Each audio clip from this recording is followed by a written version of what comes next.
আর এই দেশে যারা স্বাধীনতার চেতনার ব্যবসা করেছে, অবশ্য গত রাতে এই চেতনার ব্যবসার ধস নেমেছে। আপনারা জানেন কিনা, গতকাল এক ব্যক্তি, একজন বিশেষ ব্যক্তি, তাকে বহু বছর পর বাংলাদেশের মানুষ দেখেছে। নাম কি? সবাই দেখছেন নাকি? একদম আসল স্বাধীনতার তথ্য ফাঁস করে দিয়েছে। এখনকার জেন জি যারা আছে, জেনারেশন জি, এরা তাদের কিতাবাদিতে বই পুস্তকে স্বাধীনতা পড়েছে একরকম, আর স্বাধীনতার যুদ্ধে যারা নেতৃত্ব দিয়েছে তাদের মুখের ভাষায় স্বাধীনতা ছিল আরেক রকম। বই পুস্তকে স্বাধীনতার চেতনার অনেক ট্যাবলেট এই জেনারেশনকে গিলিয়ে খাইয়ে দিয়ে চেতনার ব্যবসায়ীরা চেতনার ব্যবসা করতে চেয়েছিল, কিন্তু আল্লাহর কি কুদরত, তাদের সকল স্বপ্ন এখন দুঃস্বপ্নে পরিণত হয়েছে। সম্মানিত ভাইয়েরা, যুব সমাজকে এই নতুন দেশ গঠনের জন্য এগিয়ে আসতে হবে। কারণ নবী করিম সাল্লাল্লাহু আলাইহি ওয়াসাল্লাম একটি সোনালী রাষ্ট্র, কোরআনের আলোকে একটি আলোকিত সমাজ, আলোকিত রাষ্ট্র গঠন করেছিলেন। আর নবী করিম সাল্লাল্লাহু আলাইহি ওয়াসাল্লামকে এই ক্ষেত্রে যারা সবচেয়ে বেশি সহযোগিতা করেছিল তারা হচ্ছেন তরুণ এবং যুবক। আমার প্রিয় যুবক ভাইদেরকে বলবো, এই নতুন বাংলাদেশের যে স্বাধীনতা আমরা পেয়েছি, এটা আসল স্বাধীনতা। কারণ এখানে মুক্ত বাতাসে নিজের স্বাধীন মতামত পেশ করা যায়, যেটা আগে যেত না। আগে কি যেত না। তো এই স্বাধীন দেশ গঠনের জন্য এখন আপনাদেরকে এগিয়ে আসতে হবে, আপনাদেরকে দায়িত্ব নিতে হবে। এই দেশকে প্রকৃত স্বাধীনতার এবং প্রকৃত সার্বভৌমত্বপূর্ণ একটি আলোকিত বাংলাদেশ হিসাবে গঠন করার জন্য এবার এই বাংলাদেশকে আল্লাহর দ্বীনের আলোকে, কোরআনের আলোকে, ইসলামের আলোকে গঠন করার জন্য যুবক ভাইদেরকে এগিয়ে আসতে হবে। আমরা ৭১ সাল থেকে নিয়ে ২০২৫ পর্যন্ত এই ৫৪ বছরে আমরা বিভিন্ন রকমের শাসন ব্যবস্থা দেখেছি, এবং এই শাসন ব্যবস্থার আলোকে বাংলাদেশ পরিচালিত হয়েছে। আমরা আমাদের কাঙ্ক্ষিত বাংলাদেশ পাইনি। এখন আমরা তো পরিবারতন্ত্র দেখলাম, নেতা নেতৃতন্ত্র দেখলাম, গণতন্ত্র দেখলাম, সবই দেখলাম, বাকি আছে কুরআনতন্ত্র, ইসলামতন্ত্র। এটার স্বাদও একবার নেওয়া দরকার আছে না নাই? এখন এটার স্বাদ নেওয়ার আগে বোঝা দরকার এখানে মজা কেমন। ইসলামী শাসন ব্যবস্থা থাকলে আমাদের জন্য উপকার না অপকার, কল্যাণ না অকল্যাণ, এটা আগে আমাদের বোঝা দরকার। এমনকি এই দেশে যারা অমুসলিম আছেন তাদের সামনেও কোরআনের, ইসলামের এই সৌন্দর্য যদি আমরা তুলে ধরতে পারি, মনে রাখতে হবে গলাবাজি, চাপাবাজি আর মিছিল স্লোগান দিয়ে ইসলাম কায়েম করা যাবে না। বরং কোরআন আর ইসলামের সৌন্দর্য আমরা মানুষের সামনে তুলে ধরতে পারলে মানুষই ইসলামী শাসন ব্যবস্থার জন্য মাতোয়ারা হয়ে যাবে। আজকে আমি আপনাদের সামনে ইসলামী শাসন ব্যবস্থার প্রয়োজনীয়তার উপরে 10টি পয়েন্ট তুলে ধরব। আপনারা আমাকে সময় দিবেন তো? কেন আমাদের দেশে ইসলামী শাসন দরকার? ইসলামী শাসন যদি আমরা পাই তাহলে আমাদের উপকার না অপকার, লাভ না ক্ষতি। মানুষ তো ক্ষতি চায় না, ঠিক না? সবাই লাভ চায়। দেখি আমাদের জন্য লাভ আছে কিনা। যদি লাভ হয় তাহলে দল মত নির্বিশেষে আমরা সবাই মিলে ইসলামী শাসন ব্যবস্থার জন্য ঐক্যবদ্ধ হয়ে যাব ইনশাআল্লাহ। কয়টা পয়েন্ট বলবো? নাম্বার 1, ইসলামী শাসন ব্যবস্থা কেন দরকার? এর প্রথম কারণ হলো মানুষের তৈরি করা আইন, এগুলো ত্রুটি, বিচ্যুতি, জটিলতা, দুর্বলতা যুক্ত। কিন্তু আল্লাহর দেওয়া আইনে কোনো ত্রুটি নাই, কোনো বিচ্যুতি নাই, কোনো দুর্বলতা নাই, কোনো জটিলতাও নাই। আমরা মানুষ, ওই যে বলা হয় মানুষ মাত্রই ভুল, মানুষ ভুল করতে পারে, কিন্তু আল্লাহ কি কোনো ভুল করেন? নাউযু বিল্লাহি মিন যালিক। আমার আল্লাহ ভুল করেন না, তিনি কিছু ভুলেও যান না। এজন্য রব্বুল আলামিন কোরআনে কারীমের 20 নম্বর সূরা তাহা এর 52 নম্বর আয়াতের শেষাংশে বলছেন, লা ইয়াদিল্লু রাব্বি ওয়া লা ইয়ানসা। আমার রব ভুল করেন না, তিনি কখনো পথ ভুলে যান না, পথ হারা হয়েও যান না, তিনি কোনো ভুলও করেন না। আমরা মানুষ, আমরা যদি আইন বানানো শুরু করি, দেশ পরিচালনার জন্য যদি আমরা আইন বানানো আরম্ভ করি, আমাদের বানানো আইনের মধ্যে ভুল থাকতে পারে, দুর্বলতা থাকতে পারে, কিন্তু আমার আল্লাহ বলেন ভুল ত্রুটি দুর্বলতা অক্ষমতা থেকে মুক্ত সেই মহান সত্তা আমাদের জন্য একটি আইনের কিতাব দিয়েছেন। জোরে বলেন তো সেই কিতাবের নাম কি? এই কিতাবের মধ্যে কোনো ত্রুটি বিচ্যুতি দুর্বলতা জটিলতা কিছুই নাই। এজন্য আল্লাহ এই কিতাবের শুরুতে বলে দিলেন তোমাদের জীবন পরিচালনার জন্য, জীবনের ব্যবস্থাপনার জন্য এমন এক কিতাব দিলাম। যালিকাল কিতাবু লা রাইবা ফীহি হুদাল লিল মুত্তাকিন। এটা এমন কিতাব যার মধ্যে কোনো সন্দেহ নেই। আমার দিকে তাকান, খুব মনোযোগ দেন। আজকে এমন কিছু কথা শুনবেন যা জীবনেও শুনেন নাই। মনোযোগী থাকেন, অমনোযোগী হইয়েন না। আমরা মানুষ, আমরা ভুল করি। এজন্য দেখা যায় ভুল করে কোনো আইন করলে আবার দেখা যায় পরবর্তীতে আরেকজন এসে ওই আইন কি করে সংশোধন করে। কিংবা ভুল না করলেও যদি কারো স্বার্থের বিপরীত হয়, যদি কারো ক্ষমতার স্বার্থের বিপরীত, চিন্তা চেতনার বিপরীত হয়, তখন পরের জন সুযোগ পাইলে ওই আইন কি করে বদলাই ফেলে, চেঞ্জ করে ফেলে, করে না? এজন্য দেখবেন বাংলাদেশ সহ পৃথিবীর যে সকল দেশে মানুষের বানানো আইন দিয়ে দেশ চলে, প্রত্যেকটা দেশের আইন বেশ কয়েকবার সংশোধন হয়ে গিয়েছে। কিন্তু আপনারা বলেন তো আজ পর্যন্ত ১৫০০ বৎসর ধরে কোরআন এর একটা নোক্তা কি পরিবর্তন হয়েছে? পরিবর্তন করার কোনো দরকার হবে কেন? কারণ আল্লাহ একেবারে মানুষের জন্য প্রয়োজনীয় যা যা আছে সব একবারে কোরআন শরীফে দিয়ে দিয়েছেন। সুবহানাল্লাহ পড়েন। আর মানুষ আইন বানানোর সময় তখন সে সর্বপ্রথম তার ক্ষমতার স্বার্থ ঠিক থাকবে কিনা দেখে, লং টাইম ক্ষমতায় থাকা যাবে কিনা, তারপরে আমার দলের চারপাশের মানুষকে খুশি রাখা যাবে কিনা। আপনাদের কি মনে হয় মানুষ আইন বানায় সবার আগে জনগণের কথা চিন্তা করে না নিজের ক্ষমতার কথা চিন্তা করে? একেবারে নিরপেক্ষ মন নিয়ে বলেন, যে ব্যক্তি আইন বা যারা আইন বানাবে তারা কি আগে জনগণের কথা ভাববে না নিজের গদির কথা ভাববে? খুব ভালো মানুষ, আপনারা বুঝে ফেলছেন। এই জন্য আল্লাহ কামটা করছেন কি দেখেন, আল্লাহ জানেন এই মানুষ স্বার্থপর, সে সুযোগ পাইলেই তার স্বার্থ, ক্ষমতার স্বার্থ, দলের স্বার্থ দেখবে। এজন্য আল্লাহ মানুষের নিত্যদিনের প্রয়োজনীয় কোনো বিষয় মানুষের হাতে দেন নাই। যেমন নিত্যদিন আপনাদের কি লাগে? প্রতিদিন আপনাদের প্রতিদিন পানি লাগে কি লাগে না? আগুন, সবাই উত্তর দিবেন। আগুন, বাতাস, পানি, অক্সিজেন, সূর্য, আল্লাহ এগুলো মানুষের হাতে দিয়েছেন? দেন নাই। কেন জানেন? এগুলো দিলে জুলাইয়ে নতুন বাংলাদেশ পাইতেন না। ফেরাউনের দল বলতো বেশি কথা বললে আগুন দিব না, পানি দিব না, অক্সিজেন দিব না, বিদ্যুৎ দিব, এই কি বলে বায়ু দিব না, বাতাস দিব না। মানুষ যে স্বার্থপর, তার একটু আদর্শের বিরুদ্ধে গেলেই এগুলো বন্ধ করে দিত, অক্সিজেন বন্ধ করে দিত, যতক্ষণ আমার কথা মতো না আসবা সব বন্ধ। এজন্য আল্লাহ কি করেছেন? নিত্য প্রয়োজনীয় নিত্যদিনের কোন বিষয় আল্লাহ মানুষের হাতে তুলে দেন নাই। কারণ এই মানুষ সুযোগ পাইলে সবার আগে তার স্বার্থের কথা বিবেচনা করে। সুতরাং যে মানুষ আইন বানানোর সময় তার ক্ষমতা, তার দলের কথা বিবেচনা করে, সেই মানুষের বানানো আইন দিয়ে মানুষের ভাগ্য বদলাবে না। মানুষের ভাগ্য বদলাতে হলে আল্লাহর দেওয়া অপরিবর্তনীয় চূড়ান্ত কল্যাণকর এই কোরআনের আইনের দরকার আছে না নাই? এই জন্য ১ নম্বর পয়েন্ট, কেন ইসলামী শাসন ব্যবস্থা দরকার? কারণ ইসলামী শাসন ব্যবস্থার জন্য যে আইন দেওয়া হয়েছে এখানে কোনো ত্রুটি বিচ্যুতি নাই, দুর্বলতা নাই, জটিলতা নাই। কিন্তু মানুষের বানানো আইনে ত্রুটিও আছে, জটিলতাও আছে, দুর্বলতাও আছে। আজকে ইউনূস সাহেব সংস্কার করবেন, আগামীকাল আরেকজন এসে সংস্কার করবে। ৭১ থেকে তো এই পর্যন্ত সংস্কার কম হয় নাই। কিন্তু যদি শাসন ব্যবস্থায় কোরআন থাকতো, ব্যক্তি পরিবর্তন হতো, আইনের কোনো পরিবর্তন হতো, তাহলে বলেন এই অপরিবর্তনীয় মানবতার জন্য কল্যাণকরী আইনের দরকার আছে না নাই? নাম্বার 2, কেন ইসলামী শাসন ব্যবস্থা দরকার?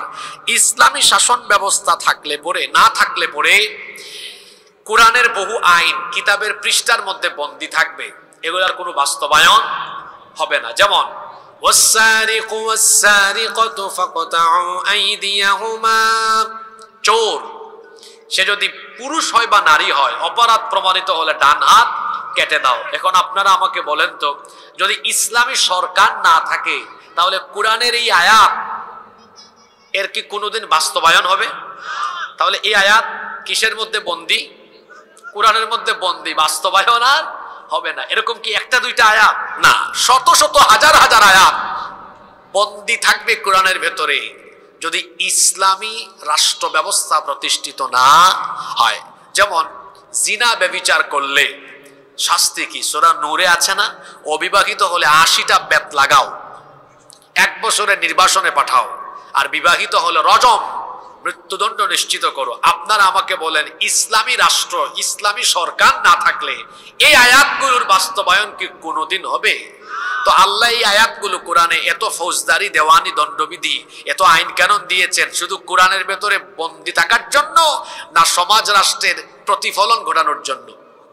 তাহলে যদি ইসলামী রাষ্ট্র, ইসলামী শাসন ব্যবস্থা প্রতিষ্ঠিত না হয়, কোরআনের বহু আয়াত কিতাবের পৃষ্ঠার ভেতরে বন্দী থাকবে, বাস্তবায়ন আর হবে না। এজন্য এই আয়াতগুলোর বাস্তব সুফল পাওয়ার জন্য ইসলামী শাসন দরকার। নাম্বার 3, কেন ইসলামী শাসন ব্যবস্থা দরকার? সমাজের প্রতিটি স্তরে ন্যায় বিচার, সুবিচার নিশ্চিত করার জন্য ইসলামী শাসন ব্যবস্থা দরকার।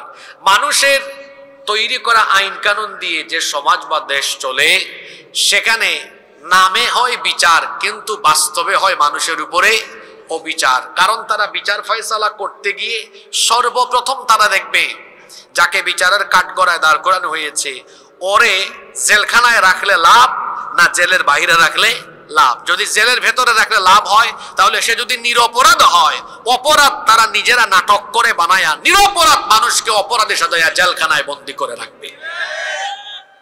ইসলামী শাসনে কি এরকম আছে? কারণ আল্লাহ তাআলা বিচার ফয়সালার জন্য আইন তৈরি করে দিয়েছেন। রব্বুল আলামিন বলছেন, ওয়া ইযা হাকামতুম বাইনান নাসি আন তাহকুমু বিল আদল।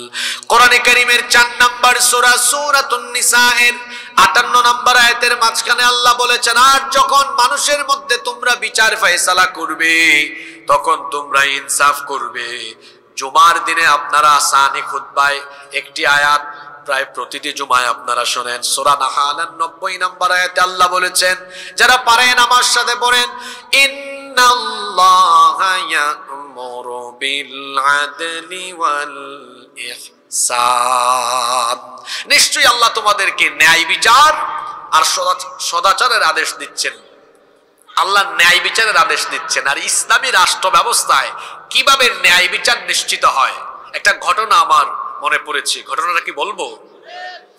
আল্লাহর নবী মদিনা রাষ্ট্রের প্রধান, তিনি প্রেসিডেন্ট, তিনি রাষ্ট্রপ্রধান। তার আদালতে একবার মাখজুমিয়া গোত্রের কুরাইশি একজন সম্ভ্রান্ত নারী চুরির অপরাধে তাকে আদালতে সুপর্দ করা হলো। এই মহিলাকে যখন আদালতে সুপর্দ করা হলো, তখন মদিনার মধ্যে সাহাবায়ে কেরাম পারস্পরিক গুঞ্জন আরম্ভ করেছেন, এত সম্ভ্রান্ত, এত নামি দামি বংশের নারী, আল্লাহর নবী যদি বিচার ফয়সালা করতে গিয়ে এই নামি দামি বংশের নারীর ব্যাপারে হাত কাটার রায় দিয়ে দেন, ওই বংশের কোনো মান সম্মান থাকবে না, ইজ্জত থাকবে না। সাহাবায়ে কেরাম চিন্তা করলেন, তাহলে কি করা যায়? সাহাবায়ে কেরাম এক জায়গায় জড়ো হয়ে মিটিং করছেন। সাহাবায়ে কেরাম চিন্তা করলেন, আমাদের কোনো একজনের উচিত নবীজির কাছে সুপারিশ নিয়ে যাওয়া, যাতে করে এই মহিলার ব্যাপারে বিচারের রায় একটু হালকা করে দেওয়া হয়। কিন্তু কোন সাহাবী যাবেন? কারো কোনো সাহস হয় না। অবশেষে সাহাবায়ে কেরাম পরামর্শ করলেন, নবীজি তো উসামা ইবনে যায়েদ রাদিয়াল্লাহু আনহুকে পছন্দ করেন, অনেক বেশি ভালোবাসেন। সুতরাং তারা বললেন, ভাই উসামা, তুমি রাসূলের কাছে যাও, গিয়ে তার কাছে সুপারিশ করো, তিনি যেন এই সম্ভ্রান্ত বংশের নারীকে বিচারের রায় একটু হালকা করে দেন। তিনি যখন নবীজির কাছে এই সুপারিশ নিয়ে গেলেন, আল্লাহর নবী এই কথা শোনা মাত্রই তার অবস্থা এমন হলো, আসমান যেন তার মাথায় ভেঙে পড়ার উপক্রম হয়ে গেল। সঙ্গে সঙ্গে সকল সাহাবীদেরকে ডেকে তিনি বললেন, ও আমার সাহাবীরা, এত বড় দুঃসাহস কি করে তোমাদের হলো? শুধুমাত্র নামি দামি বংশের মহিলা হওয়ার কারণে বিচারের রায় তার ব্যাপারে হালকা করতে সুপারিশ করছো। আল্লাহর কসম করে বলছি, আজকে যদি আদালতের কাঠগড়ায় এই নামি দামি বংশের সম্ভ্রান্ত নারী না হয়ে আমার নিজের মেয়ে ফাতিমাতুজ জাহরা রাদিয়াল্লাহু আনহা, সেও যদি আদালতের কাঠগড়ায় থাকতো, অপরাধ করলে পরে আমি রাষ্ট্রপ্রধান হিসাবে আমার মেয়েকে আমি অপরাধ থেকে ছাড় দিতাম না, স্বজন প্রীতি দেখায়া বিচারের রায় হালকা করে দিতাম না, বরং আমি অপরাধ করলে পরে হাত কাটার আদেশ দিয়ে, হুকুম দিয়ে, রায় দিয়ে সেই দণ্ডবিধি কার্যকরের জন্য জল্লাদের হাতে তাকে সুপর্দ করতাম না, বরং বিচারের রায় দিয়ে বিচার যেন যথাযথ হয় আমি বাপ হয়ে নিজেই আমার মেয়ের হাত কেটে ফেলে দিতাম। আল্লাহু আকবার। এই হলো ইসলামী শাসন ব্যবস্থার সুবিচারের নমুনা। আর মানুষের বানানো আইন যে সমাজে বা দেশে প্রতিষ্ঠা হয়, তাদের ছেলে মেয়েরা অপরাধ করলেও কোনো অসুবিধা নাই, তার দলের লোক হলে অসুবিধা নাই, 7 খুনও মাফ, ধরে নিয়ে গেলে ফোন যায়, এই ওসি কারে ধরেছে, এটা আমার লোক, তাড়াতাড়ি ছাড়ো, আছে না নাই? দেখেন না, নিজেদের দলের লোক হইলে চুরি বাটপারি করলেও কোনো অসুবিধা নাই। নইলে বেনজির এত চুরি করলো, তার সারা জীবনের বেতন, রেশন, ভাতা সব একত্রিত করলে 1 কোটি সামথিং হয়। এটা এমন চোর, 2000 কোটি টাকার মালিক সে কিভাবে হলো?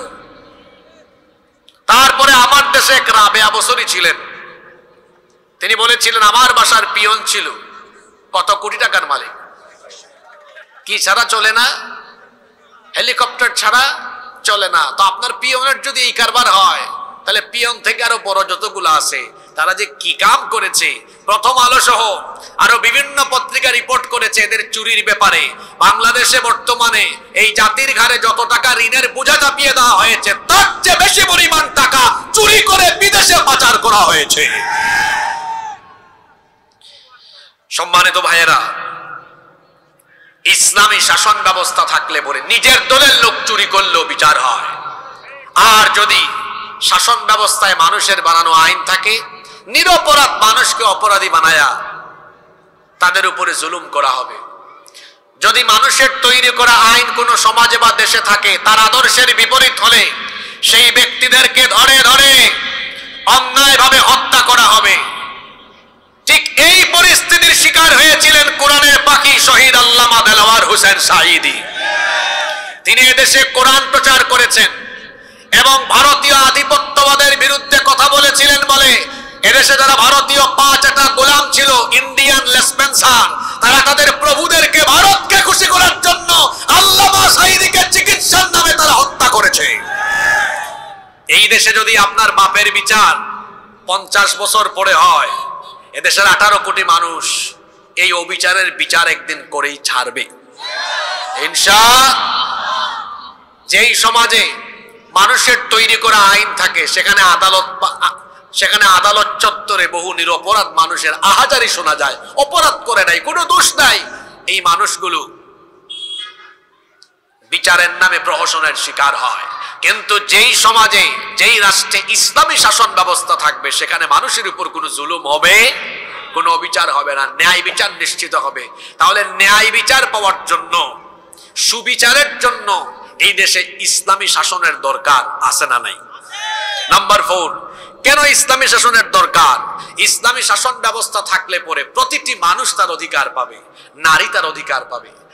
আমার দেশে নারীরা সম্পদ থেকে বঞ্চিত, আমার দেশের মা বোনেরা তারা বিভিন্ন সেক্টরে লাঞ্ছিত, অধিকার হারা, অধিকার বঞ্চিত। ইসলামী শাসন ব্যবস্থা প্রতিষ্ঠিত হলে নারী তার অধিকার পাবে, যুবক তার অধিকার পাবে, শ্রমিকেরা আজ অধিকার বঞ্চিত, শ্রমিকেরা তাদের ন্যায্য পাওনা পায় না। ইসলাম প্রতিষ্ঠা হলে পরে শ্রমিক তার পাওনা পাবে। এভাবে করে প্রতিটি মানুষ, এমনকি প্রত্যেকটি ধর্মের মানুষ নিরাপদে থাকবে। অনেক সময় এদেশে যারা অমুসলিম আছে তাদেরকে উস্কে দেওয়ার অপচেষ্টা করা হয়। বলা হয় এই বাংলাদেশে যদি কোনো কালে কোনো সময়ে যদি ইসলাম কায়েম হয়ে যায়, তাহলে তো অমুসলিমদের বিপদ আছে। আচ্ছা, মার চেয়ে মাসির দরদ বেশি, তো কি বিপদ আছে? এরা তো তোমাদের ঘর বাড়ি জ্বালায়া তারপর তোমাদের উপর জুলুম নির্যাতন করে শেষ করে ফেলবে। বলেন তো, উগ্রবাদ, চরমপন্থা আর অমানবিক কাজের শিক্ষাকে ইসলাম আমাদেরকে দেয়? যদি এখানে আশেপাশে কোনো অমুসলিম ভাই বোনেরা থাকেন বা পরবর্তীতে ইন্টারনেটে যারা আমাদের এই বক্তব্য শুনবেন, আমি সকল অমুসলিম ভাই বোনদেরকে বলছি, মায়ের কোলে শিশু যেমন নিরাপদ, ইসলামী রাষ্ট্রে অমুসলিমরাও তেমন নিরাপদ। ইসলাম কায়েম হলে আপনারা এখনকার চেয়ে আরো ভালো থাকবেন, কারণ এখন আপনাদেরকে নিয়ে অনেকে রাজনীতি করে, আবার রাজনীতির বলির পাঠাও আপনাদেরকে বানায়। কিন্তু ইসলাম কায়েম হলে পরে আপনাদেরকে নিয়ে কেউ রাজনীতি করার সুযোগ পাবে না। আপনাদের ন্যায্য পাওনা, ন্যায্য অধিকার প্রতিষ্ঠা করা হবে। কারণ আমার ইসলাম এত সুন্দর, অমুসলিমদের প্রতি অবিচার করতে এবং তাদের উপরে জুলুম করতে নিষেধ যিনি করেছেন, জোরে বলেন তিনি কে? রব্বুল আলামিন কোরআনে কারীমের 60 নম্বর সূরা সূরাতুল মুমতাহিনা এর 8 নম্বর আয়াতে বলছেন, লা ইয়ানহাকুমুল্লাহু আনিল্লাযীনা লাম ইউকাতিলুকুম ফিদ-দীনি ওয়া লাম ইউখরিজুকুম মিন দিয়ারিকুম আন তাবাররুহুম ওয়া তুকসিতু ইলাইহিম ইন্নাল্লাহা ইউহিব্বুল মুকসিতিন। আল্লাহ তাআলা বলছেন, যারা তোমাদের সাথে দ্বীনের ব্যাপারে যুদ্ধে জড়ায়নি এবং যারা তোমাদেরকে ঘর বাড়ি থেকে বিতাড়িত করেনি, সেই সকল মুসলিমদের সাথে সদাচার করতে আল্লাহ তোমাদেরকে নিষেধ করছেন না, বরং আল্লাহ বলছেন তাদের প্রতি সদাচার করো, ইনসাফপূর্ণ এবং তাদের উপর অবিচার করো না। আমার ইসলাম কত সুন্দর! হিন্দু, বৌদ্ধ, খ্রিস্টান ভাইয়েরা আমার আল্লাহর কথাগুলো শোনেন। আল্লাহ কত সুন্দর করে বলছেন, তোমাদের রাষ্ট্রে বসবাসরত অমুসলিমদের প্রতি অবিচার করো না, তাদের উপর জুলুম করো না।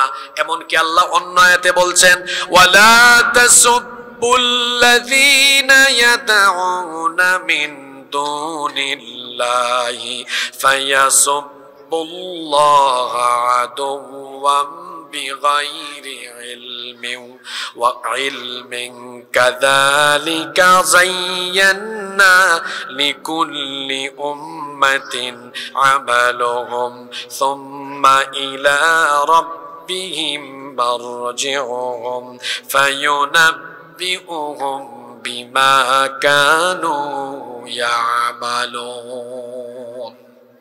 অমুসলিমরা এই আয়াতগুলো শুনবেন। আমরা মুসলমানরা হিংস্র নই, জঙ্গি নই, আমরা উগ্রবাদী নই। আমার আল্লাহ আমাদেরকে শিখিয়েছেন, অমুসলিমদের উপাস্যকে তোমরা গালি দিও না, কারণ তোমরা যদি তাদের উপাস্যকে গালি দাও, অজ্ঞতাবশত তারাও তোমাদের আল্লাহকে গালি দিয়ে বসবে। সুবহানাল্লাহ! এত সুন্দর শিক্ষা ইসলামের ভেতরে রয়েছে। এমনকি অমুসলিমদের উপাসনালয়েও হামলা চালাতে নিষেধ করা হয়েছে। আল্লাহর নবী যখন সাহাবীদেরকে কোনো যুদ্ধে পাঠাতেন, তখন তিনি বিশেষভাবে সাহাবীদেরকে বলতেন, নারীদের উপরে, শিশুদের উপরে, বয়স্কদের গায়ে হাত তুলো না, এমনকি উপাসনালয়ে তোমরা হামলা চালায়ও না। আল্লাহর নবী নিষেধ করে দিয়েছেন, অমুসলিমদের উপাসনালয়ে হামলা করো না। আল্লাহ নিষেধ করে দিয়েছেন, অমুসলিমদের উপাস্যকে গালি দিও না। আল্লাহ নিষেধ করেছেন, অমুসলিমদের সাথে বেইনসাফপূর্ণ আচরণ করো না। এই জন্য বলেছি, ইসলাম যদি কায়েম হয়, এই দেশে যদি কোরআনের আইন প্রতিষ্ঠা হয়, মায়ের কোলে শিশু যেমন নিরাপদ থাকে, 56,000 বর্গ মাইলে সকল অমুসলিমরা আমাদের কাছে নিরাপদ থাকবে। বুঝতেছেন কথা আমার? এখন অবস্থা এমন হয়ে গিয়েছে, ওই যে বললাম, মার চেয়ে মাসির দরদ বেশি। আমাদের দেশে অমুসলিম যারা আছেন তাদের প্রতি আমরা কতটা আন্তরিক। এই দেশে আমরা সবাই মিলেমিশে একসাথে বসবাস করেছি, করছি, করব ইনশাআল্লাহ। কিন্তু পাশের দেশ থেকে আমাদের দেশকে অস্থিতিশীল করবার জন্য বিভিন্ন ধরনের পরিস্থিতি সৃষ্টি করার অপচেষ্টা করা হয়। আপনারা জানেন, সর্বশেষ ইসকনের মাধ্যমে চিন্ময় কুমার প্রভু, এদের মাধ্যমে বাংলাদেশকে অস্থিতিশীল করবার অপচেষ্টা করা হয়েছে। সেই 5ই আগস্ট থেকে তাদের মিডিয়াগুলোতে প্রচার করা হয়েছে যে বাংলাদেশে নাকি হিন্দুদের ঘর বাড়ি জ্বালিয়ে পুড়িয়ে ছাই করে দেওয়া হচ্ছে। আচ্ছা বলেন তো, আপনাদের পাশেই তো সাতক্ষীরাতে, এই যে যশোরে মনিরামপুরে, এইসব এলাকায় প্রচুর হিন্দু আছে। আমি এইসব এলাকায় প্রতি বছর মাহফিলে আসি, অনেক হিন্দু ভাই বোনরাও মাহফিলে আসে আমাদের আলোচনা শুনে। আপনারা বলেন, আপনাদের এই এলাকায় কোনো হিন্দুদের ঘর বাড়ি পুরানো হয়েছে? সামনে পুরানো হবে? কোনোদিনও না। ইসলাম আমাদেরকে এই শিক্ষা দেয় না। কিন্তু পাশের দেশের মিডিয়ায় আমাদের ব্যাপারে মিথ্যাচার ছড়ানো হয় যে বাংলাদেশে জঙ্গিবাদ উগ্রবাদ কায়েম হয়ে গিয়েছে, এখানে হিন্দুদের ঘর বাড়ি জ্বালিয়ে পুড়িয়ে ছাই করে দেওয়া হচ্ছে। আমি বলি, নিজের চরকায় তেল দাও। আমাদেরকে জঙ্গি বলার আগে আয়নায় নিজের চেহারা দেখো। আমরা জঙ্গি নই, বরং পৃথিবীর ইতিহাসের কুখ্যাত জঙ্গি হলে তোমরা কি কি জঙ্গিবাদী কাজ করেছো সব রেকর্ড আমাদের কাছে আছে। বাংলাদেশে তো আমরা কোনো মন্দির দখল করে মসজিদ কোনোদিন বানাইনি, সামনে বানাবো না। কিন্তু তোমরা এমন উগ্রবাদী জঙ্গি, তোমরা এমন কালপ্রিট, এমন সন্ত্রাসী, তোমরা আমাদের শত শত বছরের ঐতিহ্য বাবরি মসজিদ দখল করে রাম মন্দির বানিয়ে গোটা দুনিয়ার 200 কোটি মুসলমানদের কলিয়ায়, গোটা দুনিয়ার 200 কোটি মুসলমানদের কলিজায় আগুন লাগিয়ে দিয়েছো। জঙ্গিবাদী আমরা না। আমাদেরকে এই কথা বলার আগে আয়নায় নিজের চেহারা দেখো। হায়দ্রাবাদে, সিকিমে, গুজরাটে, কাশ্মীরে তোমরা কি করেছো পৃথিবীর মানুষ জানে এগুলো। কাশ্মীরে তোমরা আমাদের মুসলমান ভাই বোনদেরকে পিটাও আর আমাদেরকে সাম্প্রদায়িক সম্প্রীতির সবক দাও। এই বাংলাদেশে সাম্প্রদায়িক সম্প্রীতি ছিল, আছে, থাকবে। আমরা তোমাদের মতো উগ্রবাদী নই, তোমাদের মতো জঙ্গি নই, সন্ত্রাস নই। মুসলমান কখনো জঙ্গি হয় না। ইসলাম এসেছে জঙ্গিবাদ, সন্ত্রাসবাদের শিকড়কে কেটে ফেলার জন্য। বরং যারা সবক দেয় তাদের ইতিহাস আমাদের জানা আছে গো। আরএসএস এর গুন্ডা, গুজরাটের কসাই নরেন্দ্র মোদী গুজরাটে কি করেছে আমাদের জানা আছে।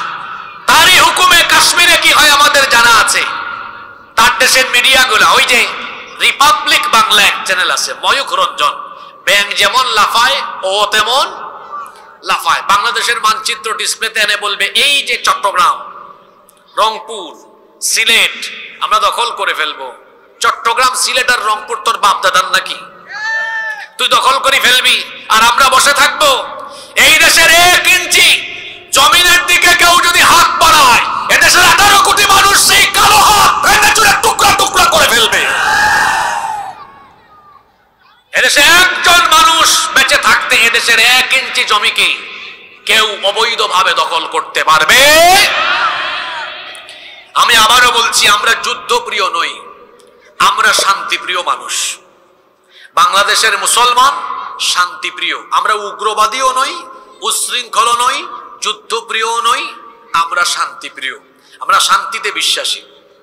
কিন্তু আপনারা যদি নিজেরাই অশান্তির দাবানল জ্বালিয়ে আর আমাদের গা ঘেঁষায় ঘেঁষায় আমাদেরকে অশান্তির দিকে নিয়ে যাওয়ার চেষ্টা করেন, আমরা তো ডিফেন্সিভ, আমরা কাউকে আক্রমণ করি না। তবে মুসলমান বীরের জাতি আক্রান্ত হলে কাউকে কখনো ছেড়ে দেয় না। একটা সিংহ ঘুমিয়ে আছে, আপনি তার কানের কাছে গিয়ে খুচাখুচি করলেন, তার ঘুম যদি ভেঙে যায় তারপরে আচরণটা কেমন হবে বুঝতেই পারছেন। তো মুসলমান তো স্বভাবত সিংহের জাতি, কিন্তু শান্তিপ্রিয়। কিন্তু আপনি যদি সেই শান্তিপ্রিয় মুসলমানের কানের কাছে গিয়ে কিংবা তাদের কাছে ঘেঁষে আপনি যদি অশান্তির দাবানল জ্বালিয়ে দেওয়ার চেষ্টা করেন, সেই মুসলমান সিংহের মতো যখন গর্জে উঠবে, পরিণতি কিন্তু ভয়াবহ হয়ে যাবে। এমনিতেই রসুলের হাদিস আমাদের মাথায় আছে। যুবকদেরকে বলছি, যুবক ভাইয়েরা মনোযোগ আছে। 1500 বছর আগে রসুল কি বলেছেন শুনেন। এটি নাসাই এবং তিরমিজি শরীফের হাদিস। বর্ণনাকারী সাহাবী হচ্ছেন সাউবান রাদিয়াল্লাহু আনহু। তিনি বলছেন, আল্লাহর নবী বলেছেন, ইসাবাতানি মিন উম্মতি আহরাজাহুমাল্লাহু মিনান নার। আমার উম্মতের 2টা দলকে আল্লাহ তাআলা জাহান্নাম থেকে মুক্তি দিয়েছেন, এদেরকে আল্লাহ বিনা হিসাবে জান্নাত দিবেন। আপনারা সুবহানাল্লাহ পড়বেন না? কয়টা দলকে আল্লাহ জাহান্নাম থেকে মুক্তি দিয়েছেন? জোরে বলতে হবে, কয়টা? একটা দল হলো, রাসূল বলেছেন, ইসাবাতুন তাকসুল হিন্দ। একটি দল হলো যারা হিন্দুস্তানের বিরুদ্ধে যুদ্ধে অংশ নিবে। হিন্দুস্তানের বিরুদ্ধে যুদ্ধে অংশ নেওয়া প্রতিটি মুসলমানকে আল্লাহ জাহান্নাম থেকে মুক্তি দিবেন। দেখি মনোযোগ কেমন ছিল, যুদ্ধে শহীদ হওয়া না অংশ নেওয়া? জোরে বলেন। তাহলে এটা ১৫০০ বছর আগের হাদিস। রসুল বলেছেন হিন্দুস্তানের বিরুদ্ধে যুদ্ধে যারা অংশ নিবে, এই হাদিস কি বার্তা দেয়? তাহলে হিন্দুস্তানিদের সাথে মুসলমানদের একটা যুদ্ধ হবে, এটা ১৫০০ বছর আগে বলেছেন মুহাম্মদুর রাসূলুল্লাহ সাল্লাল্লাহু আলাইহি ওয়াসাল্লাম, যেটাকে বলা হয় গাজওয়াতুল হিন্দ। এখন আমরা তো আর যুদ্ধে ঝাঁপিয়ে পড়ার জন্য পাগল পারা হয়ে যায়নি। আমি আগেই বলেছি মুসলমান যুদ্ধ প্রিয় না, মুসলমান হলো শান্তি প্রিয়। আপনি যদি নিজেই যুদ্ধ বাঁধিয়ে দেন, আপনি কি মনে করেন আমরা বসে থাকবো? ওই রসুলের গাজওয়াতুল হিন্দের চেতনার হাদিস আমাদের মাথায় আছে। আমরা জানি এই পবিত্র যুদ্ধে অংশ নিলে জাহান্নামের আগুন আল্লাহ আমাদের জন্য মাফ করে দিবেন। সুতরাং আপনি নিজে থেকেই যদি যুদ্ধের দাবানল ছড়িয়ে দেন, এদেশের যুবক যুবতী, তরুণ তরুণী, আবাল বৃদ্ধ বনিতা গাজওয়াতুল হিন্দের চেতনা নিয়ে যখন নেমে যাবে, ইউনূস সাহেব বলেছেন 7 সিস্টারের কথা, আর আমি বলছি আমার দেশের মানচিত্রের উপরে কুনজর দিলে ভারতের মানচিত্র টুকরা টুকরা হয়ে গিয়ে দিল্লিতে কালেমার পতাকা আবার উড়াইয়া দেওয়া হবে। সুতরাং গুজরাটের কসাই, আরএসএস এর গুন্ডা নরেন্দ্র মোদীকে সাবধান করছি, নিজের চরকায় তেল দাও। বিবিসি বলছে তোমার দেশের 60 কোটি মানুষ এখনো স্বাস্থ্যসম্মত পায়খানা ব্যবহার করতে পারে না। মানুষকে আগে টয়লেট উপহার দাও, আগে মানুষকে টয়লেটে পাঠাও। আমি নিজে ভারতে ৫-৬ বার গিয়েছি, যদিও গত ৫-৬ বছর ধরে যাই না। আমাকে সর্বশেষ ২০১৯ সালে নেতাজি সুভাষচন্দ্র বসু আন্তর্জাতিক বিমানবন্দরে প্রায় ২-৩ ঘন্টা আমাকে অন্যায়ভাবে আটকে রেখেছে।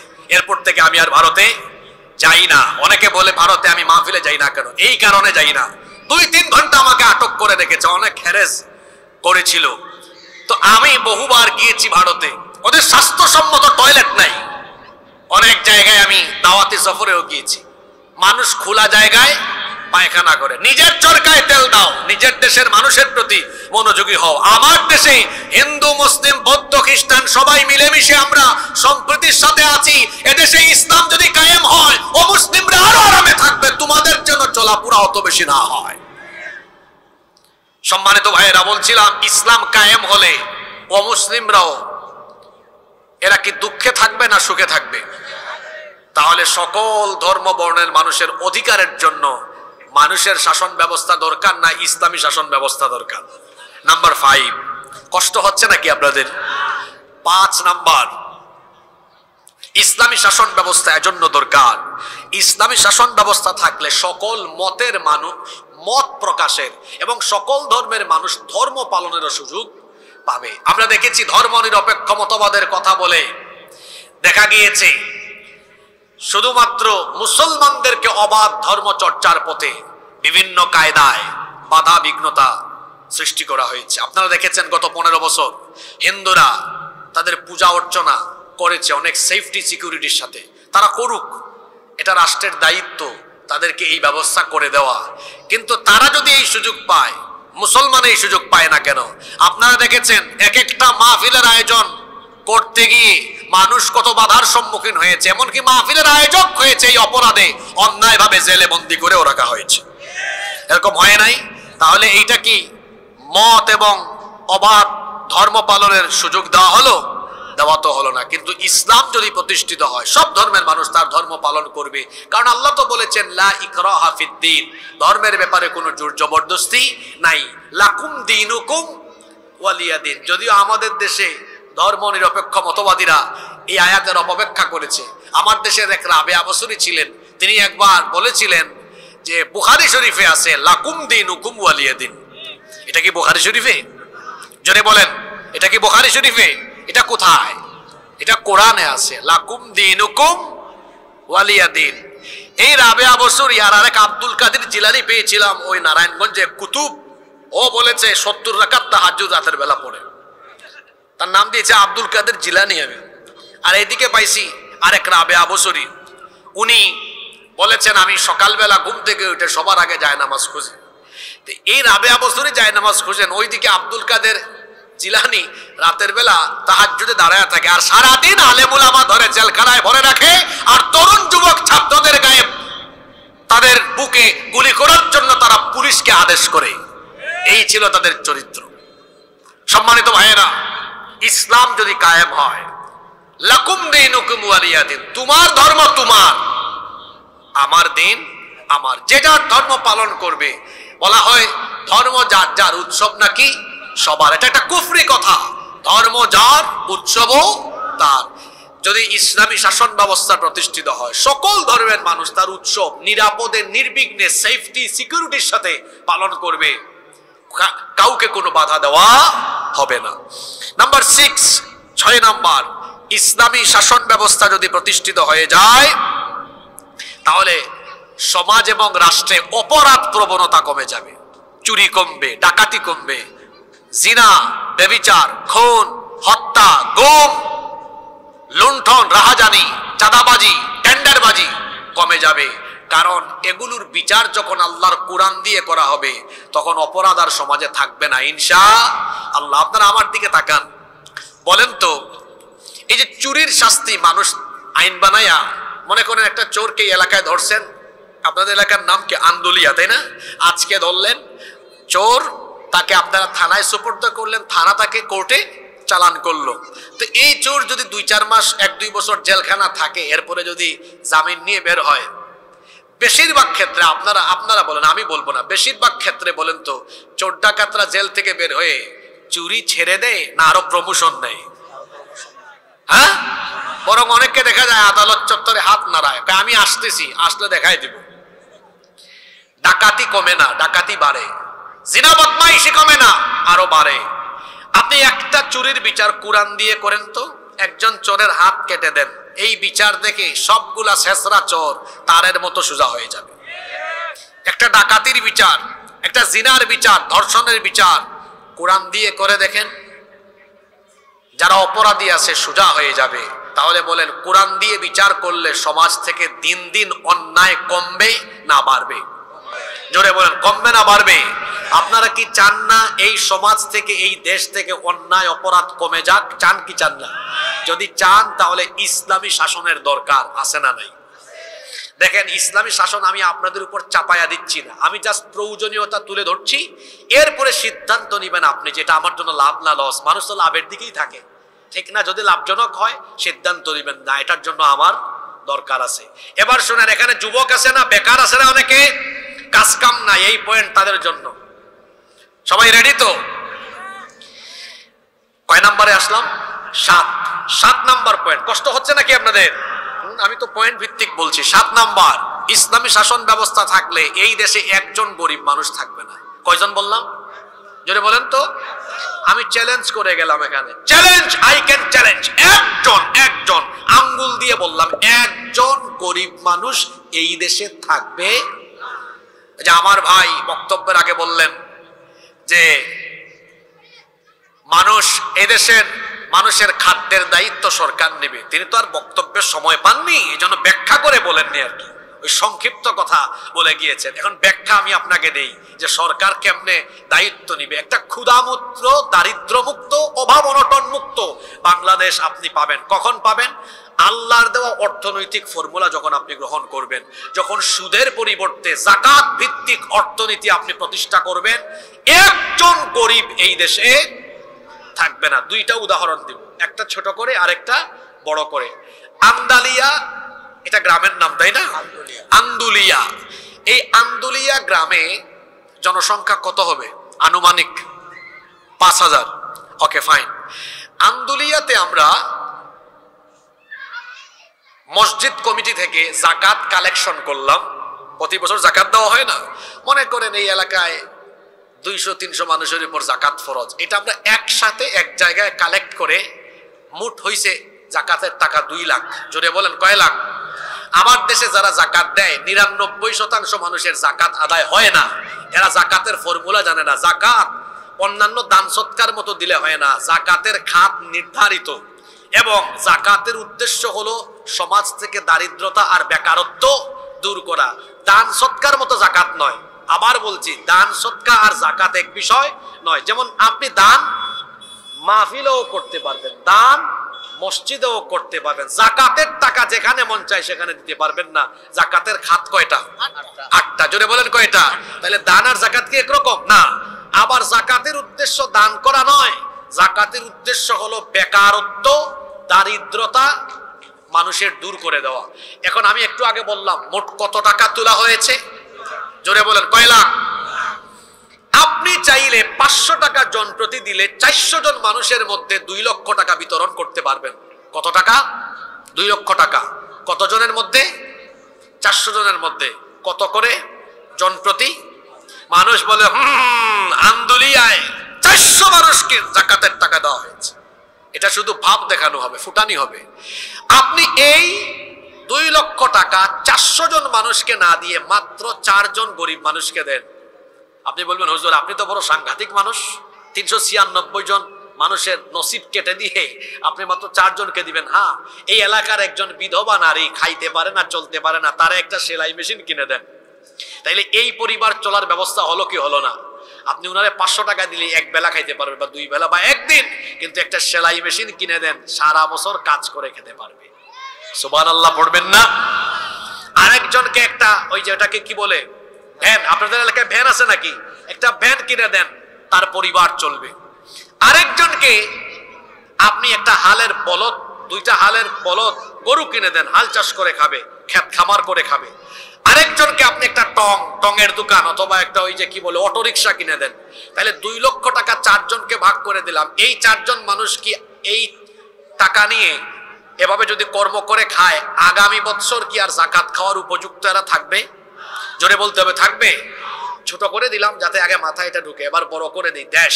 এই দেশে অর্থ মন্ত্রণালয় আছে, বাণিজ্য মন্ত্রণালয় আছে, বিমান মন্ত্রণালয়, স্বরাষ্ট্র মন্ত্রণালয়, পররাষ্ট্র মন্ত্রণালয় আছে। যদি ইসলামী সরকার হয় আলাদা একটা মন্ত্রণালয় হবে, সেই মন্ত্রণালয়ের নাম হবে জাকাত মন্ত্রণালয়। দেশের শীর্ষস্থানীয় ইসলামী অর্থনীতিবিদ এরা থাকবেন এই মন্ত্রণালয়ের দায়িত্বে। তারা যখন সারা দেশের মানুষের জাকাতকে সেন্ট্রালি কালেক্ট করবেন, কেন্দ্রীয়ভাবে করবেন। কথার কথা একটা উদাহরণ দেই, যদিও বাংলাদেশে জাকাত যদি সুন্দরভাবে উত্তোলন করা হয়, আমার ধারণা কমপক্ষে কয়েক লক্ষ হাজার কোটি টাকা জাকাত উঠবে। আমি যদি ধরে নেই এই বছর উঠলো 1,40,000 কোটি টাকা। কত? 1 লক্ষ, হিসাবটা একটু ছোট করে দিলাম আর কি, যাতে আপনাদের বুঝতে সুবিধা হয়। 1,40,000 কোটি টাকা। তাহলে দেখেন এই বছর বাংলাদেশে বেকার 70 লক্ষ যুবককে ডেকে আনেন। কত লক্ষ যুবক? কথা বলেন না কেন? 70 লক্ষের হাতে প্রতিজনের হাতে 2 লাখ টাকা করে দেন। কত লাখ? 2 লাখ করে দিলে 1,40,000 কোটি টাকা শেষ। বলেন তো জন প্রতি 2 লক্ষ টাকা করে দেওয়া হলে এই 70 লক্ষ বেকার কি বেকার থাকবে নাকি কর্ম করে স্বাবলম্বী হতে পারবে? জোরে বলেন। এই রকম বেশি না, 5 থেকে 10 বছর যদি বেকারত্ব দূরীকরণে জাকাত ভিত্তিক অর্থনীতি এই দেশে প্রতিষ্ঠা করা যায়, চ্যালেঞ্জ করে বললাম একজন গরিব মানুষ বাংলাদেশে পাওয়া যাবে না। এখন আসেন, আমি চাপাবাজি করলাম না, পৃথিবীর ইতিহাসে এমন ঘটেছিল? আলেমরা বসে আছেন, জিজ্ঞেস করেন। পৃথিবীতে একজন শাসকের জামানা এমন হয়েছিল, মানুষ জাকাতের টাকা নিয়ে রাস্তা রাস্তায় ঘুরছে, কোনো গরিব মানুষ পায় নাই। কার জামানা? ওমর ইবনে আব্দুল আজিজ রহমতুল্লাহি আলাইহির জামানা। তিনি ইসলামী শাসন ব্যবস্থার সুফল তার সমাজের মানুষকে দেখিয়েছেন। একজন মানুষকেও জাকাত দেওয়ার মতো গরিব মানুষ তার সীমানার ভেতরে পাওয়া যায় নাই। সুবহানাল্লাহ কইতে ইচ্ছে করলো না?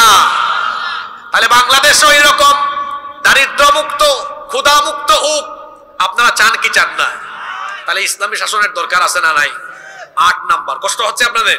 কেউ উঠিয়েন না, শেষ করে উঠেন। শেষ ভালো যার, সব ভালো। 8 নাম্বার, যদি ইসলামী শাসন ব্যবস্থা কায়েম হয়, যারা রাষ্ট্রীয় দায়িত্ব থাকবে এদের ভেতরে দুনিয়ার প্রতি লোভ লালসা থাকবে না, আখেরাত পাওয়ার চিন্তা থাকবে। কারণ এরা দায়িত্বকে বোঝা মনে করবে। মানুষের তৈরি করা আইনি শাসন ব্যবস্থায় দেখা যায় সবাই আঙ্গুল ফুলে কলা গাছ হওয়ার চেষ্টা করে। সম্পদ 5 বছর আগে যা থাকে 5 বছর পরে আরো বাড়ে। কিন্তু দেখবেন ইসলামিস্ট যারা, আল্লাহকে যারা ভয় করে, এদের টাকা পয়সা বাড়ি গাড়ি করার ধান্দা থাকে না। ধান্দা থাকে কিভাবে দায়িত্বটা সঠিকভাবে পালন করে আল্লাহর কাছ থেকে জান্নাত পাবো। ঠিক না বেঠিক? ওমর ইবনে খাত্তাব রাদিয়াল্লাহু আনহু কোন ইউনিয়ন নয়, উপজেলা নয়, কোন দেশ নয়, অর্ধ দুনিয়া শাসন করেছেন। তার শাসন আমলে তিনি তার ঘরের ভেতরে একবার অর্ধ দুনিয়ার প্রেসিডেন্ট ওমর রাদিয়াল্লাহু আনহু মোমবাতির আলো জ্বালিয়ে কাজ করছেন। এমন সময় তার কিছু আত্মীয় স্বজন দেখা করতে এসে দরজায় নক করলেন। তিনি তাদেরকে থামিয়ে দিলেন, দাঁড় করিয়ে দিলেন।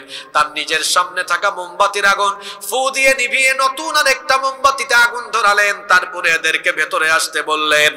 এরা জিজ্ঞেস করলেন, আমিরুল মুমিনিন, আপনার সামনে একটা মোমবাতিতে আগুন ধরানো ছিল, সেটা ফু দিয়ে নিভিয়ে কেন নতুন আরেকটা মোমবাতিতে আগুন ধরালেন? তিনি তখন বললেন, তোমরা আসার আগ পর্যন্ত জনগণের টাকায় কেনা মোমবাতির আগুন জ্বালিয়ে জনগণের কল্যাণে রাষ্ট্রীয় কাজ করছিলাম।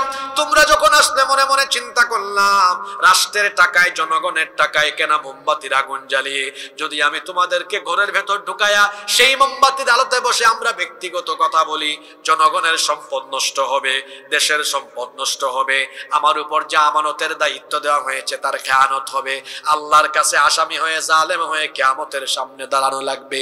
এই ভয় যখন আমার অন্তরে আসলো, জনগণের টাকায় কেনা মোমবাতির আগুন ফু দিয়ে নিভিয়ে নিজের টাকায় কেনা মোমবাতির আগুন জ্বালিয়ে তোমাদের সাথে কথা বলছি।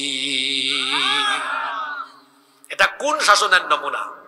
ইসলামী শাসনের নমুনা। এই দেশে ফখরুদ্দিন মঈনুদ্দিনের আমলে মনে আছে নাকি এই দুইজন ব্যক্তির নাম? আরে বাপরে বাপ, এদের বয়ে কি আওয়ামী লীগ, কি বিএনপি, কি জাতীয় পার্টি, সব দলের মানুষ এমপি মন্ত্রী সমানে দৌড়। অনেককে আমি তখন মাদ্রাসায় পড়তাম, আমি নিজেও দেখছি যে সেনাবাহিনী ধরে অনেককে খালের মধ্যে চুবাইছে। তুই চুবা। আপনাদের এলাকায় হয়েছে কিনা? হয়েছে না? অনেকের ঘর বাড়ি ভেঙে ফেলছে বুলডোজার লাগাইয়া, যারা চুরি বাটপারি করেছে ধরে নিয়েছে। কিন্তু এই দেশে দুইজন মানুষকে অন্যায়ভাবে হত্যা করা হয়েছে। গুরুত্বপূর্ণ দুইটা মন্ত্রণালয় তারা পরিচালনা করেছেন। ফখরুদ্দিন মঈনুদ্দিনের সরকারও 1 টাকার দুর্নীতি তাদের বিরুদ্ধে প্রমাণ করতে পারে নাই। আপনারা তাদের নাম জানেন না? শহীদ মাওলানা মতিউর রহমান নিজামী, শহীদ আলী আহসান মোহাম্মদ মুজাহিদ। আমি কি ভুল বলেছি? বলেন, ফখরুদ্দিন মঈনুদ্দিন ধরতে পেরেছে? 1 টাকাও আল্লাহর বান্দারা দুর্নীতি করেন নাই।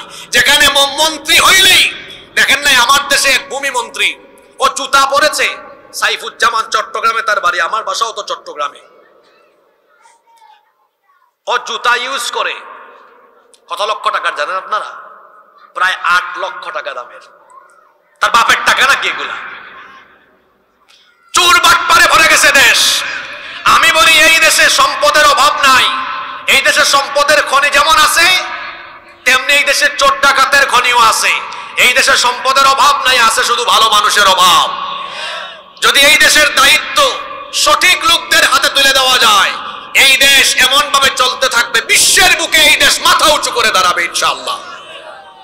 মূল জায়গা চেঞ্জ করতে হবে। ড্রাইভার খারাপ থাকলে গাড়ি অ্যাক্সিডেন্ট করে, ঠিক তেমনি এই দেশ যারা চালায়, রাষ্ট্রীয় দায়িত্বে যারা থাকে, এরা চোরবাটপার হলে গোটা দেশ রসাতলে চলে যাবে। এই জন্য আল্লাহওয়ালা, পরহেজগার, কোরআনওয়ালা মানুষদেরকে সেখানে পাঠাতে হবে। রাজি আছেন তো? নাম্বার 9, সময় কমাজান হয়ে যাবে, একটু আপনারা ধৈর্য ধরেন। 9 নাম্বার পয়েন্ট, কেন কোরআনের শাসনের দরকার? এজন্যই দরকার ইসলামী শাসন ব্যবস্থার। এটা হচ্ছে রাসূলের সবচেয়ে বড় সুন্নাহ, রাসূলের আদর্শ। তিনি শুধু মানুষকে নামাজ রোজার দাওয়াত দিতে আসেন নাই, তিনি আল্লাহর দেওয়া আইনের আলোকে, জীবন ব্যবস্থার আলোকে একটি আলোকিত রাষ্ট্র প্রতিষ্ঠা করে পৃথিবীবাসীর সামনে সেই দৃষ্টান্ত রেখে গিয়েছেন। আমার নবী কি 10 বছর মদিনার রাষ্ট্র পরিচালনা করেন নাই? যেভাবে আওয়াজ দিলেন মনে হয় সন্দেহ আছে আপনাদের। আমার নবী কি 10 বছর মদিনা চালান নাই? তা আপনারা কি রাসূলুল্লাহর ইসলাম আর আপনাদের ইসলাম আলাদা করে ফেলবেন নাকি? রাসূলুল্লাহর ইসলাম হলো যে কোরআন থাকবে মসজিদে, সে কোরআন থাকবে রাষ্ট্রের সর্বোচ্চ জায়গায়, আর আমাদের ইসলাম হলো কোরআন থাকবে মসজিদে, মাদ্রাসায়, ওয়াজের মঞ্চে, আর সমাজে, রাষ্ট্রে তাগুতের মতবাদ, শয়তানের মতবাদ চলবে। এটা তো রাসূলের আদর্শ হতে পারে না। রাসূলের আদর্শ হচ্ছে যে কোরআন থাকবে মসজিদে, মাদ্রাসায়, সেই কোরআন থাকবে পার্লামেন্টে, ঠিক কি না? নাম্বার 10, 10 এবং সর্বশেষ, কথায় আছে শেষ ভালো যার, সব ভালো। 10 নাম্বার, ইসলামী শাসন ব্যবস্থা কেন দরকার? ইসলামী শাসন ব্যবস্থা এই জন্য দরকার কারণ জমিনটা আমি বা আমার বাপ দাদা কেউ বানায় নাই, জমিনটা কার? আলালাহুল খালকু ওয়াল আমর, সৃষ্টি যার, জমিন যার, আইনও চলবে। এই জমিন কিভাবে চলবে এটা আমি ভালো জানবো, আপনি ভালো জানবেন না আল্লাহ ভালো জানবেন। সুতরাং জেন জি, জেনারেশন জি, যাদের বিপ্লবের মুখে এই দেশ নতুন করে স্বাধীন হয়েছে, আমি সেই জেন জি এর সামনে ইসলামী শাসন ব্যবস্থার 10টি প্রয়োজনীয়তা তুলে ধরছি, আর তাদেরকে আমি সিদ্ধান্ত নেবার কথা বলছি। জেন জি যারা এখনো আন্দোলন করছে বাংলাদেশকে দুর্নীতি মুক্ত করবে, এই বাংলাদেশকে তারা আলোকিত বাংলাদেশ হিসেবে গড়ে তুলবে, আমি তাদেরকে বলবো আলোকিত বাংলাদেশ, দুর্নীতি মুক্ত বাংলাদেশ এটা মানুষের তৈরি করা আইন দিয়ে সম্ভব নয়, একমাত্র আল্লাহর দেওয়া কোরআন দিয়ে সেটা সম্ভব। তাহলে আমরা সবাই সেই কোরআনের কল্যাণমুখী, ইসলামের দ্বীনের সেই কল্যাণমুখী রাষ্ট্র গঠনের জন্য, কোরআনের শাসন ব্যবস্থা, ইসলামী শাসন ব্যবস্থার জন্য ঐক্যবদ্ধ হয়ে কাঁধে কাঁধ মিলিয়ে সবাই কাজ করতে রাজি আছে না নাই? কারা কারা রাজি নাই দেখে হাত তুলেন। মাশাআল্লাহ, মনোযোগ আছে মানুষের, সবাই রাজি আছেন তো? আল্লাহ সবাইকে কবুল করেন।